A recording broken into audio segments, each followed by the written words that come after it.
Hi, everyone. Thank you so much for joining us. My name is Erin Sauer, and I'm glad you're here. We are here at Healing Hearts, finding comfort after pet loss, and the next couple weeks are going to be very special, and I'm glad that you're here joining us. So what I want to talk about first is what you can expect from this series. We have it scheduled to run 3 to 4 weeks, but to be honest with you, we're going to be really flexible with that. If we have time or a need for more time, we just might extend it. So that's how we're going to go. We're here to help people through a hard time. And if it takes more than 3 to 4 weeks, then we're just going to do that. So we will have Zoom meetings. If you can't meet the meeting time, that's no problem because we will have it recorded and you can always watch it afterwards. And we would love for you to join our Facebook group, which I will have a link for, but look up Healing Hearts, Finding Comfort After Pet Loss, and you can join that. Just for your information, that Facebook is going to be private, so it is not going to be going out to the web. People can't get on there and look around. So that's just going to be for our group. And we'll put out information on there and people can tell stories if they like. So that is for your use and a part of your healing if you choose to participate. Another thing about participation, if you want to participate or don't want to participate, either one is fine. So we would love to hear what you have to say and what you're going through, and that can be part of the healing process. But if it's just too raw for you right now, then do whatever's going to work best for you. That's what this group is about. So no pressure either way. All right. So what I want to do is introduce you to the person who's going to be taking us through this journey. I'm very excited. She's been a longtime client and friend at this point in time, and we came across this really organically. I was fostering a little dog, and I was kind of talking to my group about some of the issues that I could tell he had. This was right when I got him, and she really helped me help him. So she had brought up some of her credentials and I was like, okay, I have a plan now. Now we've come together for a new reason. So I want to introduce Nancy Piper. She is a grief recovery specialist. She is a pet loss professional. She has pet grief and loss companion. She's a certified celebrant and minister, and she has owned and operated a pet cemetery for 42 years.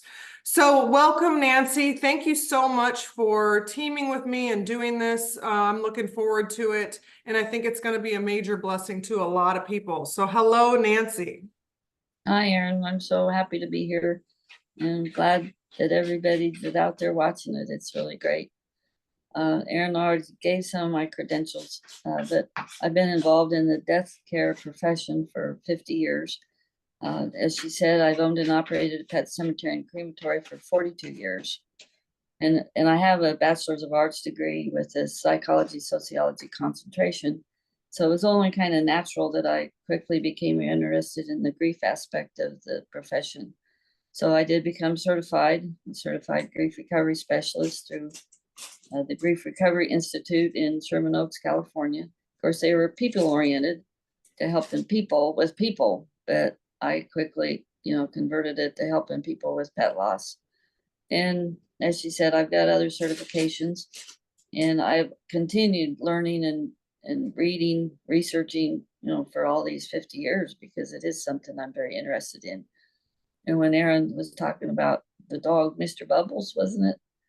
I couldn't help but speak up. It's just part of me, what I do, trying to help people with their grief. So I'm happy to be here. And Yeah, thank you, Nancy. Why don't you tell us a little bit about how you first got involved with pet grief and why you think it's important to have help for it? well, we need help. We weren't taught about grief growing up because our parents didn't know how to handle it. Their parents, our grandparents didn't know how to handle it. So it's not being handled. It's the most off topic subject in the Western world. So that's part of why I'm here, is to help you learn about grief, learn how to walk a grief journey, as I call it, because grief is not an event. It doesn't be here today and gone tomorrow. It lasts, and we have to walk a grief journey in order to come out the other end with reconciliation. And I forgot the other word, but there's people talk about closure, but to me, there's no such thing as closure, because it's like a door slamming shut. It's closure. And we don't do that. We become reconciled to it and accept it and go on. But our life will never be the same. It's changed. And with people not being comfortable talking about grief, it's hard to find people to talk to. So I'm here to give you some tips on how you cope, how you walk your grief journey, plus, just talking about how you feel and how you some activities. Of course, this goes into other sessions we have, but I'm just here to help in any way I can with your grief. Yeah, and Nancy, one thing that I've noticed is that everyone grieves differently. Absolutely. And so, even if the people that are here don't necessarily need this would be fantastic for friends that are going through grief, or like my daughter grieves differently than me. So I'm really interested in helping her get through it and giving some tools that can make it easier for her, because everyone just does it a little bit differently. And sometimes that can cause a lot of stress in relationships also. Right. There's no right or wrong way to grieve. As long as it doesn't hurt anybody or anything. So yes, we all grieve differently, but there's still a commonality there. We've lost a loved one, or actually loss can come from losing your job, losing your favorite car, losing a relationship with somebody that was your best friend, and all of a sudden they don't want anything to do with you, and you don't know why. There's all types of losses. Of course, we're focused on the loss of a pet here, but it can relate to everything in your life. Yeah, that's amazing. And very useful for, your life and just relationships. All right, so I'm going to turn it over to you and let you take us down this path today. I did want to mention too that intellect doesn't help you with your grieving, because intellect is a left brain activity and it doesn't help. It's your heart and your emotions which heal. And of course, that is the right side of your brain. So don't overthink it. You have to feel it. You have to accept your emotions and work with them. And we'll talk more about that. There's three most important things to remember. And one is that it's okay to cry. People are always apologizing for crying. Or when we grew up, often our parents will say, stop your crying or we'll give you something to cry about. Well, because they couldn't accept the crying. Well, we need to accept it from ourselves, that we cry. And it's a good thing. It releases tension and it releases toxins. If you think about it, it's the first thing we did after we were born. We cried. So it's perfectly natural and normal to do that. Yeah. And the second thing is that what you're feeling is normal and natural for a loss. And the third thing is it's hard. It is hard. It's hard work to walk your grief journey. The grief itself is hard. Yeah, I keep getting stuck on number one because, people do apologize for crying. All the time. And at work, my pet cemetery, my saying was, it's okay to cry. This is a safe place to cry. Yeah. Excellent. And I mean, just acknowledging that it is hard, it's something hard to go through, is helpful. Yep. Awesome. Thank you. It's not easy, but it's important to do. Yeah, definitely. I know of people, and you probably do too, that are stuck in their grief. They're just flat stuck. And so till they find a way out, they're going to be stuck, but we don't want to be stuck. We want to move through it. And again, we'll never get over grief. It's always going to be there. Even, 20 years from now, something will happen, or somebody will say something that makes you think of your pet that died, 20 years ago. I had a reporter at the business that was doing an article, and she started crying just because she'd lost her horse 20 years ago. It Oh, happens. It's always there. It just, to me, the edges get softer. It's not as sharp. And we learn to, again, learn things to do to help ourselves. yeah, being in the equine massage business, I obviously have a lot of clients that have had horses their whole lives. And I have Mhm. noticed clients that talk about past horses from 10, 15 years before. So it's still, and they talk about them as if it had just happened. So they're still holding on to a lot of that. That was another reason that when this opportunity came up, I was like, oh my gosh, yes, I already know like 3 people that this could help. So that is so true. Yes, and this will help you with those people in your profession. You'll Exactly. learn, you're learning things to say to them to make them accept their feelings and to help them, period, with their grief. Yeah. Yeah. So why are animals so special to us? Well, we humans have a history with animals that goes back 5,000 years or more. And my theory is that somebody found a litter of wild pups and, tamed them, domesticated them, and taught them to hunt. And in return, the dog would share in the food. And, that goes down through all these years. And, about the cats that were in the pyramids, they were valued uh, family members, if you will. And even 100 years ago, now I had to stop and think, but yeah, that'd be in the 1920s and 30s, even into the 40s. Uh, the horses were valuable on the farms in life, farm implements. They'd pull the wagon going to town, they'd pull logs out of the woods, and then they'd hook up to the carriage to take the family to church on Sunday. Yep. So they were work animals, and the dogs were either hunting dogs, herding dogs, or protectors. I'm sure there were other uses, but that's the 3 that pop in my head right off. And then the cats provided rodent control. But somewhere along, and don't tell me that, like my dad had a team of horses in the 40s.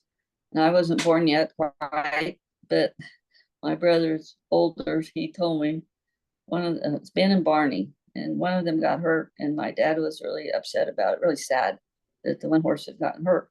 But of course, my brother noticed it or knew it, but he's not going to tell people that he's sad because his horse got hurt. They were taught to hide their grief, hide their emotions, especially men, They're, anyway, and things have just changed over the years. Even, I was associated with the veterinary community for 40 odd years, and I could see a change about how the veterinarians went from being farm vets, large animals, to all of a sudden, here's the small animal veterinarians. I say all of a sudden, it's evolved over the last, 70 years or so. We have the small animal veterinarians because pets are members of the family now. They still may have hunting dogs. I've got barn cats. The rodent control as well as my house cats, but they're still family members. They go on walks with me. Well, I'll get into that later. But anyway, and the animals move from the barn to the bed. Sometimes we wish the horse could come in the house. And I've actually known Definitely. people who brought baby donkeys in. When they are orphaned, they'll bring the babies into the house to, it's great. But anyway, there are companions now. Now, it wasn't socially acceptable, and it's becoming more now to be socially acceptable. There's part of the world that, what do you mean you're crying over your dog? It's just a dog. But I tend to feel sorry for those people because they've never known that relationship, and it's pretty special. Yeah. We've lacked information, our ancestors, on how to recover from our grief. And again, that's why I'm here. The human animal bond is a mutually beneficial relationship between us and the animals, whether it be the horses, dogs, cats, a gerbil, or a snake. There are different family pets. but there's the physical, mental, and emotional states affect both of us, both sides. And they actually help us with our health by providing the companionship. It tends to lower our blood pressure. It helps with depression. It helps prevent heart attacks and strokes. They're just good for us physically. And, I think we're good for them too. I could go off on that tangent, but I won't. Well, I mean, also not to mention all the service animals, because I worked Yes. for therapeutic horseback riding for 8 years. That was wild. Yeah. Also, the service dogs, there's service ponies now, I think. So, Yes. yeah, there's a lot more a connection. Like people are recognizing how helpful animals are to humans for sure. Yep. Yeah, there are many, many ponies, small ponies and even so not so small that are service animals. Yes, it's Yeah. delightful. But pets are special to us for many reasons. They've gone from being utilitarian, as I said, to being true companions. Um, they're part of the family. We call them our fur kids. Yesterday I had on a t-shirt that said mom cat, and it had pictures of cats and the family on it. And I have numerous t-shirts, and I'm not the only one that says things about our animals. They're our babies, and we're mom and dad. Yeah. I talk to my dog when I leave the house. Anyway, they're just part of the family, whether it be a gigantic horse or a little thing. They're very meaningful to us, and there are life witnesses. Say it's a dog, it could be a cat, sometimes a horse, but maybe we get them when we're in college or right after college. I had a dog, and so the dog was with me through falling in love, getting married. I didn't have children, but they can be with you through that. Then a divorce and learning to live on my own and getting married again, and then let alone the different losses, being there when your dad dies or your mom or all these other losses I talked about, loss of relationships. My dog was there, but when she died, it was traumatic because she was a life witness, is what we call it. She'd been with me that whole time. And I'm not, they're out there. Everybody has them, just about. And they're part of the ritual of our days, just our day-to-day activities. I had a little Yeah. schnauzer named Lynetta, and this was 30 years ago. So there weren't all the specialized dog foods. So I had to feed her. I cooked for her applesauce or oatmeal and applesauce every day. And I fed her 3 times a day and ended up feeding her with a spoon because she was afraid of the dog bowl. She was very reactive, like, yeah. So here I am feeding her with a spoon, and I had all kinds of medicines. I don't remember now what all was wrong with her, but all kinds of medicines, pills. And then she died, and I was lost. So much of my day was wrapped around her that I literally didn't know what to do with myself. And then God put a newborn kitten in the neighbor's driveway, and I had something else to care for. He was newborn. Oh. And so I raised him. And, of course, then gradually he didn't need so much attention. So I got weaned away from being, totally involved in caring for a pet. But that was awesome. He lived a long time, like 21 years. Wow. So Yeah. whether it's, It's funny you had said you got used to the daily routine. When I lost yeah, my last dog, Roscoe, I remember missing the sound of his nails on the hardwood floor. So that was really yeah, weird because it was just a sound, but it was always there when I got yeah, home. And then at nighttime right. for like a week, I would step over the spot that he would always lay as I got up in the Yes. middle of the night, but he wasn't there anymore, so I didn't have to step over it. But it was Yeah, just a routine that we have in our day because we're so used to them being there. absolutely. Yeah, very true. And the pets meet our need to nurture, to take care of something. And, even the feeding the horses, twice a day or grooming them, whatever we do to care for them, we're nurturing our pets. They also Mhm. meet the need for physical contact. I used to travel a lot. I'd call it sensory deprivation because I didn't have a cat or a dog or a horse to pet when I was traveling on the road. So and it's not a sexual thing, it's just needing to touch a living thing. And, the petting is a big thing. And the pets often celebrate when we come home. I mean, the dogs come running to meet you. I had a couple cats, including the one I raised from the bottle baby, that would come right along with the dogs to greet me. The horses, my horse Jetta that died almost 2 years ago, she would nicker when I came in the barn, and I missed that. Now my bunny, sometimes she'll nicker at me.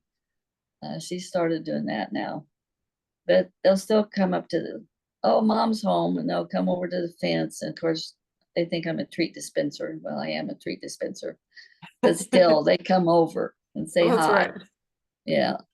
So, they're happy to see us, and that makes us feel good. Yeah. They give us unconditional love. In fact, that's why I think that's the main reason they're here, is to show us unconditional love. We really can do no wrong. They're going to love us. And there's somebody that we can talk to without being criticized. We can share our feelings and our thoughts and our emotions. And, who hasn't gone to the barn to go hug your horse or even just sit with your horse and talk to him about what's going on? And you just need some support, which they give. Sometimes the horses will even nuzzle you like, yeah, I hear you. I feel for you. And then there's a social lubricant, if you will. We have transient families now. I was raised on a farm, and, small community, uh, local towns, maybe 300 people. And the next bigger town was bigger. But anyway, you knew almost everybody because we all went into the same school, went to the same church. Well, there was more than one church in town, but still, you just knew people. Well, now a lot of people don't even know their neighbors. I mean, think about city folk. We're country folk, don't even know their neighbors, and yet they might walk their dog, and then they get whatever, and so they stop and talk about the dog, and then they get to know each other, and making social contacts. Or you've got your horse out somewhere, and people will come out, talk to you. Now I have, I'm retired, so I've lost part of my social circle. So I have what I call my horse friends, and you guys are in it. Some of you I've corresponded with, and I call it an e-friend. We used to have pen pals, now we have e-pals. Yeah. I always see them at horsemanship clinics, but it's like, yeah, I'm going to go see my horse friends. It's a big social deal as well as learning. So they're just important. And then sometimes we have a pride of ownership. If somebody admires your horse and said, boy, isn't she pretty? Then you're proud. You're proud she's your horse. Same thing with any animal. I used to have a dog that one lady said, well, that's a substantial dog. And I thought, well, that was a good description. I mean, just his physique, he was about 80 pounds, muscular. He was just a nice looking dog. So I was proud, that he's, yeah, that's my dog. That's funny you said that because that foster boxer that I had got so much attention, more than any other. I have some good looking dogs. I had a shepherd mixes, and I had a healer bird dog who was beautiful. But this boxer, like, people were drawn to him so much, and he was kind of scared, but he would like let people touch him and stuff. But yeah, that was really interesting. When, it was such a big difference between him and the other dogs that I had had. That's interesting. And then, yeah, that's a good point. He attracted people, and then you Yeah. got to meet people and interact. But our animals will also see us at our worst and still love us. I mean, we might not comb our hair, we don't have makeup on, we're dressed in our jammies, whatever, and they don't care. They don't care how we look. It's side of us that they like and love.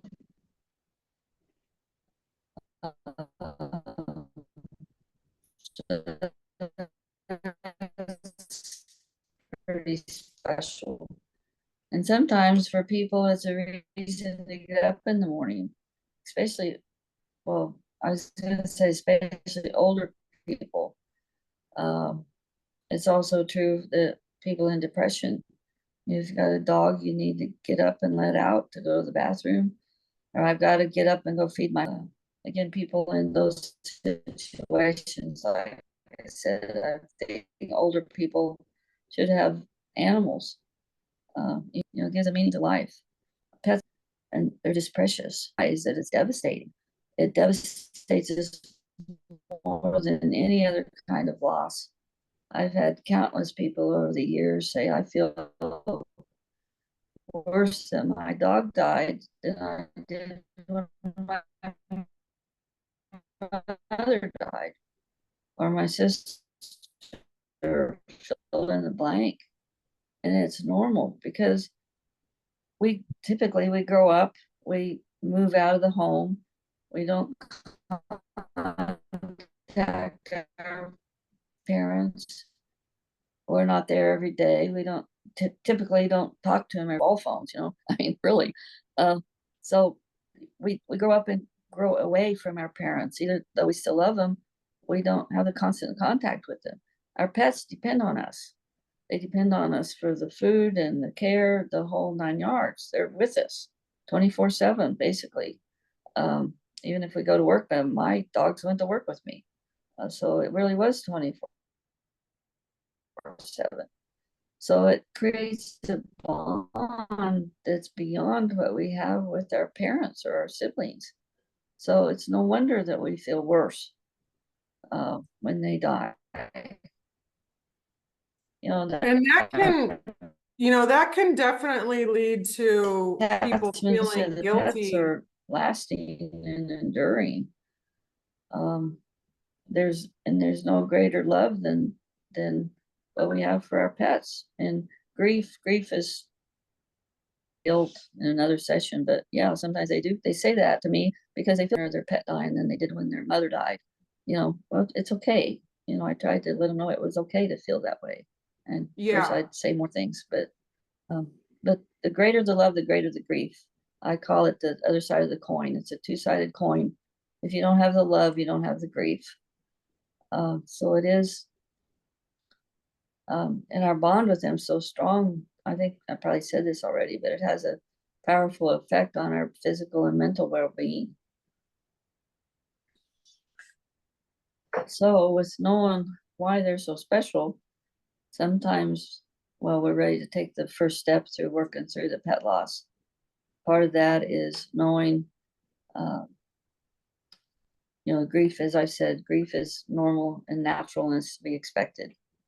And grief is a journey, it's a process, not an event. So you need to be ready and willing to walk the grief journey instead of being stuck. There's no specific time frame for your grief, for the intense grief, or even, you know, on. There's no right or wrong way to grieve. As we've said, people grieve in different ways, and there'll be different lengths of time. Some people take a long time to walk the grief journey. The important thing is that they're working on it. They're active. It's action. You know, time doesn't heal anything. You have to do something with the time. You have to take That's a action, good point. take steps to help you in your grief recovery. We have to feel the pain in order to heal the pain. You know, it hurts, but we have to think about it in the emotional side of our brain. We have to think about it or talk about it if we're fortunate enough to have people that are good people to talk with. I call it hitting a brick wall. Sometimes you can't go any farther. You can only say so much, and then you just can't go any farther. The next time you address it, you can go a little bit farther and a little bit farther until, you know, you've gone through your emotions. Oh, okay. Important to do that. It's not healthy to ignore the feelings. You can't stuff them down in you. It's like a trash compactor. if you keep putting stuff in it, pretty soon it's going to explode. And with us, it's not going to be pretty. However we explode, it's not going to be pretty. So we have to learn to deal with them instead of stuffing them. You know, grief is a reaction to the loss. It's the wave of emotions that we feel. You never get over it, as I said earlier. I think the edges soften with time, but I don't mean with just time. It's with what you do to help you with your grief journey. It becomes less frequent. I mean, the intense grief becomes less frequent. I call them grief bursts. You know, you can be standing in the grocery store and see something that reminds you of your dog that died or your horse, and you just start crying. It's a grief burst. And if people look at you weird, you just say, I just lost my whatever. You know, you don't have to explain, but sometimes people do. We used to have the black ribbons. I'm pointing at my chest. You know, the like for cancer or whatever, but these were black. They were the grief pins, mourning pins. And you could point at your pin, you know, and it's, you know, I'm grieving. So anyway, we have grief bursts, just like you had a little bit ago, Erin. Yeah. Yeah, and it's okay. But at some point we can embrace the grief and not be overwhelmed by it. There are different feelings that we have when we're grieving. Because I always start with a hole in my heart. I mean, I feel hollow inside. And that's just part of it. And you can become depressed. Your body can develop aches and pains just from the grief. Sometimes we eat too much. I call it comfort food. And it goes back to where grandma gives you milk and cookies saying, eat this, you'll feel better. Well, you do momentarily, but then you don't. It doesn't help with the emotions. Yeah. And if we keep doing that, then it's not good for us physically. You know, we can get fat. It doesn't give us proper energy. The other side of that is that we lose our appetite. We don't want to eat because we're grieving because of our emotions. We can have fatigue. We can just be tired, you know, loss of energy, don't want to do anything. We can withdraw socially. You know, if you normally go out with your friends for, you know, dinner or breakfast, coffee, whatever, and all of a sudden you're going, no, I don't want to. I'm going to stay home. You just want to stay home and be miserable, and that's normal. You're working with your grief. We get confused, can't think, can't make decisions. Because we're grieving. It's just can't handle it right now. I can't think about that. We can have chest pains or trouble breathing. You can have cardiovascular issues. And I can testify to that. In 2020, I had five count them losses, and in December I started having heart trouble, and I had more losses. The next, it's been 4 years. I've had a lot of loss, walked a lot of grief journeys, but we can also have digestive issues, and then we can be subject to well, more this in next week's session when I go through the 5 stages of grief. We'll address a lot of these issues then. I don't know where we are time-wise, Erin. Well, we can keep going. I know that you had a document to share. Did you want to go over that? Yes, I think okay, let me pull that up. I think this is important. It's covering a lot of things that we will be covering, but I've got to put my glasses on for this one. But it's the 10 inalienable rights after the death of a special companion. And it's the Pet Lovers Code. It's by Dr. Alan Wolfelt. He is a grief specialist. He works a lot with grieving people, but he's also has the pets. We're going to have a list of grief resources at the end, which is a list of books and other resources. And he's got a couple books on that list. So you have the right to grieve the death of a pet. And Erin's going to put this on the Facebook page. so that you can read it in detail. I think I'll just skim it right now, if that's okay, Erin. Yeah. Okay. Secondly, you have the right to talk about your grief. And that will help you heal. As I mentioned earlier, if you have somebody you can talk with who is accepting of the way you feel, maybe they've lost a pet also and have had a grief journey, but somebody you can talk with, whether it's a person or a grief support group. Again, we'll talk about those later.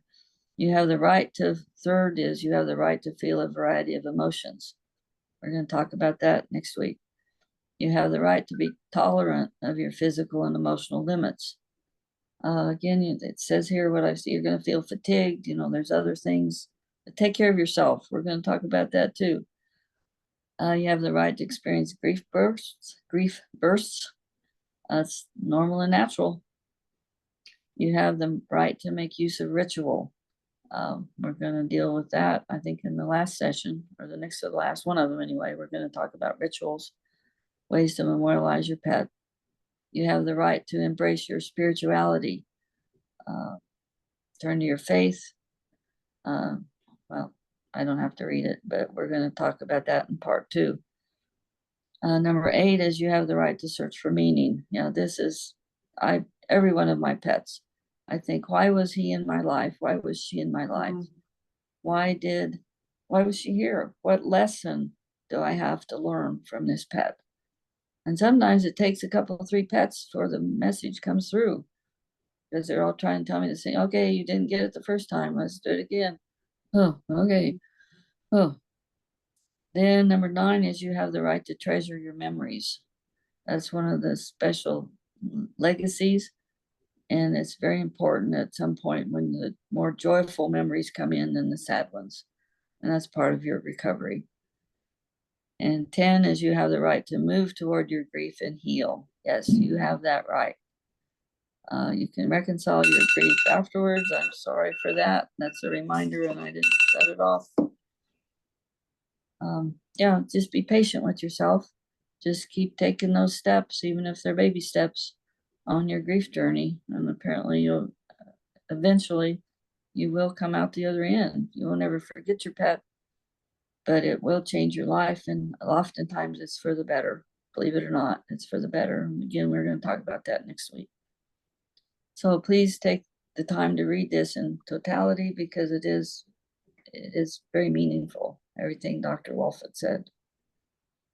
Yeah, I mean, sounds like life lessons there you can apply to a lot of different areas in your life, actually. Yes. I love this session so far. It's been fantastic. Now, what I'm really excited about is that you have planned for us homework, and I know that the word homework can Yes. trigger some emotions from past schooling, but this homework is going to be really special. So can you describe what homework you have planned for us this week? Yeah, I'll be glad to. One of the best therapeutic exercises that I've discovered in these years is writing a completion letter to your pet. You need to sit down with a pen and paper. You're not going to type this, because there's something therapeutic about stuff moving from your heart down your arm to that pen and paper and writing it. Yeah. Now, you'll write everything that's in your heart. You can talk about your regrets. I wish we would have done that. I always wanted to go to the beach and ride you in the sand, on the beach. But remember when we went to the mountains, and it was awesome. We went to Custer, South Dakota, and we rode up the mountain to Mount Rushmore. And that was only one of the adventures that we had. It was pretty special. But then you can go that, well, I wish when you were nearing death that I did this or that. Just write everything that's in your heart. And there will be tears in the writing, and tears later in the second step of it. But just like I said, write everything that's in your heart. And if you can do it at one setting, fine.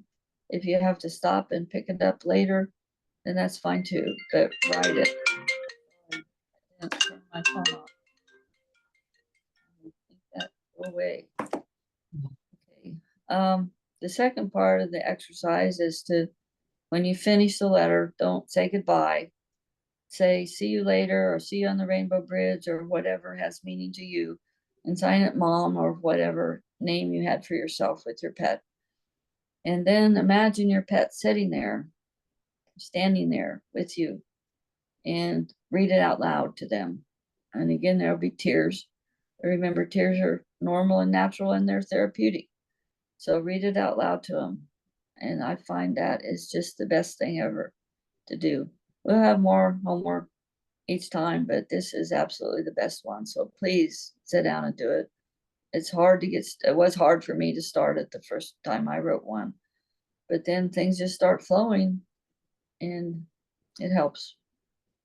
Yeah, I love that. I think that's fantastic. And I know a lot of people kind of do journaling through different areas of life, tough times through their life. So this is a similar application. It's like when you're having a hard time, write about it. And like you said, I love that you said use a pen and paper, because, you know, in this world, everything's done on computers, but there's something real special about writing it on paper, for sure.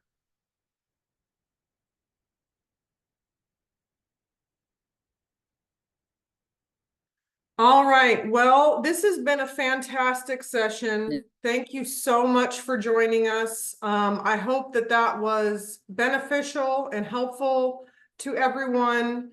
And I look forward to any interactions on the Facebook group. Please, if you have any questions, you can message me or Nancy and we will get that worked out.